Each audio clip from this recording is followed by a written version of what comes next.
Hallo zusammen, das ist Crown Cletus oder Chris. Ihr seht hier die neue Grafikkarte, die wir reingezogen haben. Und zwar ist die GeForce, keine Ahnung, GTX 560 Ti, die ich doch jetzt auch schon für ein paar Jahre gekauft habe. Die hat langsam aus dem letzten Loch gepfiffen. Und darum ist es darum gegangen, eine andere Grafikkarte mal herzuziehen. Und weil ich ja jetzt im Laptop eine ziemlich gute GeForce von Nvidia drin habe, habe ich gedacht, wäre es doch noch gescheit, wenn ich dann im Desktop eigentlich eine von AMD rein tue, so eine Radeon, Radeon. Weil gewisse Features in gewissen Games werden nur vom einen oder anderen Hersteller unterstützt. Es gibt Games, die auf AMD-Grafikkarten optimiert sind. Und es gibt dann eben auch solche, die auf Nvidia-Karten optimiert sind. Ja, ihr seht hier ein ziemlich schickes Böckchen. Ist wirklich noch stylisch verpackt. Habe noch nie so eine Grafikkarte gekauft. Und ja, da sieht man eigentlich nicht wahnsinnig viel. So ein bisschen Treiber-CD, aber das lässt dir im Internet die neueste Version an, Quick Start Guide. Aber ich meine, wer weiss schon nicht, wenn eine Grafikkarte installieren, wenn er sie nicht in einem Komplettsystem kauft. Und für die, die es dann auch gleich das erste Mal ist, zeige ich dir noch schnell ein paar Bilder, wie sie da drin steckt. Aber das ist jetzt nicht unbedingt eine Anleitung. Da haben wir noch ein bisschen zusätzliche Stromkabel gehabt, einen Adapter von DVI auf HDMI. Aber das funktioniert nicht in meinen Augen, auch nicht mit dem Elgato. Nein, das ist hier die Crossfire Bridge für mehrere Karten miteinander zu verbinden. Und da haben sie sogar noch für extrem übertaktete Kühler-Grip, oder wie du dem sagst.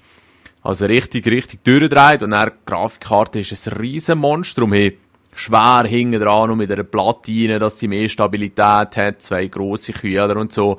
Aber es ist auf jeden Fall ein gutes Ding mit einer sehr guten Belüftung, auch sehr gut geeignet zum Übertakten. Und jetzt ist es eben so, ich habe so ein bisschen ein älteres Gigabyte Motherboard. Und da musste ich recht aufpassen, weil die SATA oder SATA-Anschlüsse, wo das Blu-ray-Laufwerk und Festplatte dranhängen, dort sind 4 von 6 komplett überdeckt.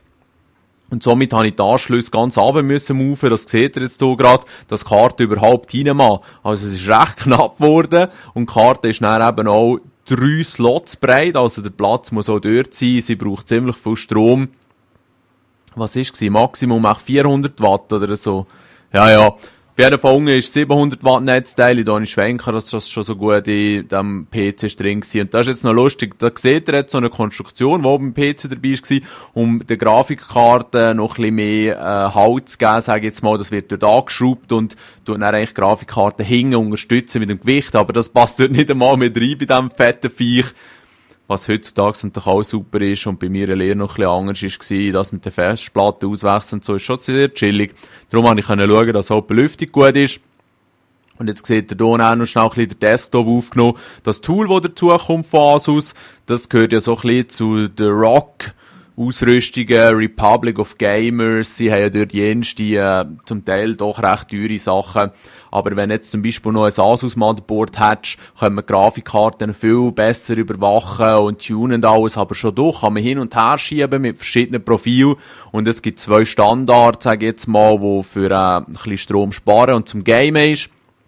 Und dann kannst du eben selber noch definieren. Und ich meine, den Takt kann man ganz runterschrauben, wenn man auf dem Desktop rumzieht. Und wenn man dann gamet und so, kann man es ein bisschen aufhängen. Das Gute ist, die 7970er Karte hat normalerweise, glaube ich, 950 MHz, irgendwo der oberste Wert. Und sie haben es schon ein bisschen übertaktet. Und wenn man dann eben gamet, tut es noch ein bisschen übertakten. Und mit der richtigen Methode können wir noch viel mehr rauskutzeln. Vielleicht probiere ich das mal aus. Die Karte ist sicher nicht unbedingt neu, aber sie rockt richtig. Das wär's schon gewesen. Schön zusammen.